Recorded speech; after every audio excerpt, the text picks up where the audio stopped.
পাইছি। সাবেক প্রধানমন্ত্রী শেখ হাসিনার নেতৃত্বাধীন আওয়ামী লীগ সরকারের পতনের পর মাত্র 10 দিনের ব্যবধানে সিটি কর্পোরেশন, পৌরসভা, জেলা, উপজেলা মেয়র ও চেয়ারম্যানদের অপসারণ করে প্রশাসক নিয়োগ করেছিল অন্তর্বর্তীকালীন সরকার। তবে তৃণমূলের সাধারণ নাগরিকদের সেবার কথা বিবেচনা করে ইউনিয়ন পরিষদের চেয়ারম্যানদের অপসারণ করা হয়নি। বর্তমান দেশে 4571টি ইউনিয়ন পরিষদ রয়েছে।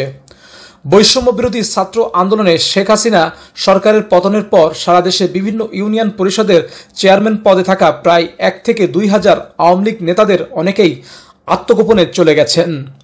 স্থানীয় সরকারের অন্যান্য প্রতিষ্ঠানে প্রশাসক নিয়োগ করলেও ইউনিয়ন পরিষদে প্রশাসক নিয়োগ করতে পারেনি স্থানীয় সরকার বিভাগ।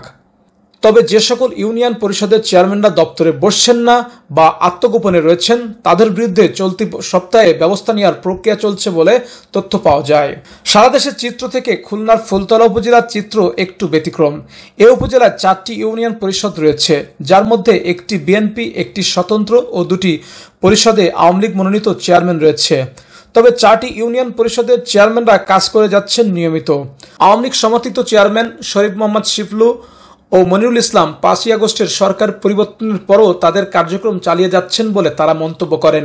অনেক ইউনিয়ন পরিষদে, তবে আমাদের ইউনিয়ন পরিষদে দামোদর ইউনিয়ন পরিষদ ফুলতলা উপজেলার খুলনার মধ্যে, যাই হোক, এখানে আল্লাহর রহমত আমি প্রথম থেকে শেষ পর্যন্ত 5 তারিখ বলে কথা না, আমি একটানা ইউনিয়ন পরিষদের কার্যক্রম সেবা চালিয়ে আসছি এবং প্রত্যেকদিন আমি অফিসে আসি এবং চেষ্টা করি আমার সাধ্যমতো সবাইকে সেবা দেওয়া। না, অবশ্যই জনগণ বঞ্চিত হোক, এটা আমরা চেয়ারম্যানরা বা যেখানে যে চেয়ারম্যানরা অনুপস্থিত, এটা আমাদের কারোরই কাম্য না।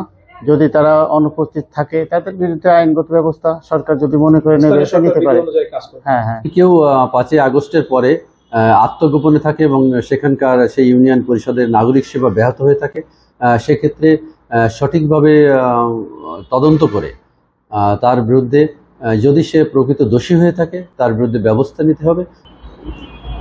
আসলে জনগণের সাথে যাদের সম্পৃক্ততা নাই কিংবা যারা বিভিন্ন দুর্নীতির সাথে সম্পৃক্ত আছে, তারা হয়তো এই সময় গা ঢাকা দিয়েছে। আপনারা জানেন যে আমি সবসময় জনগণের পাশে ছিলাম, এখনও আছি, ভবিষ্যতে আমি জনপ্রতিনিধি থাকি আর না থাকি, ইনশাল্লাহ এই এলাকার জনগণের জন্য কাজ করে যাব।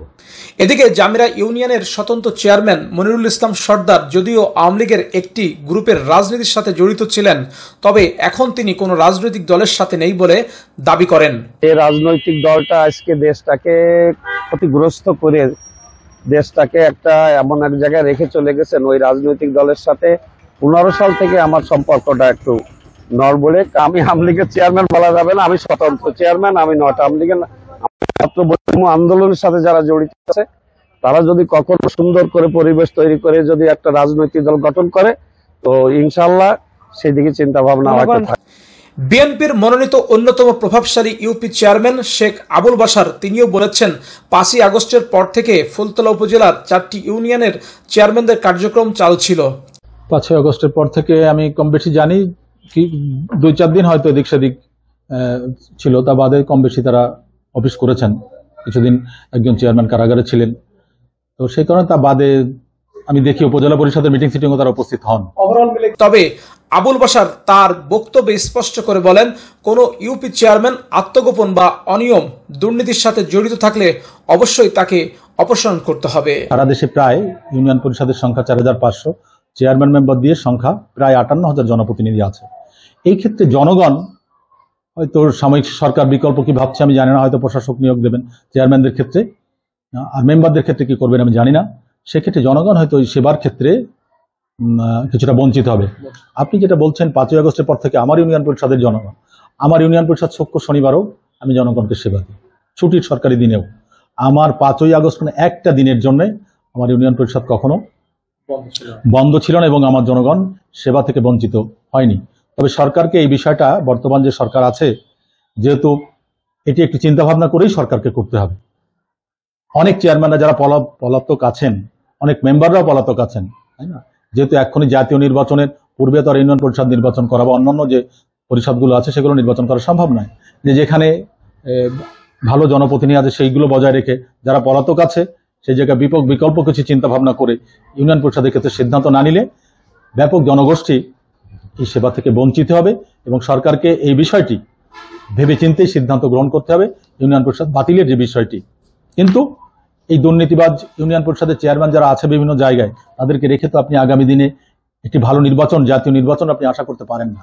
তৃণমূলের জনগণের দাবি, যে সকল ইউপি চেয়ারম্যান আত্মগোপন বা বিগত সরকারের আমলে দুর্নীতির মহারথী হয়েছিলেন তাদেরকে অপসারণ করতে হবে, তাহলে জনগণের আশা আকাঙ্ক্ষার প্রতিফলন ঘটবে। আবু হামজা বাঁধন, ন্যাশনাল ডেস্ক, CIN TV 24।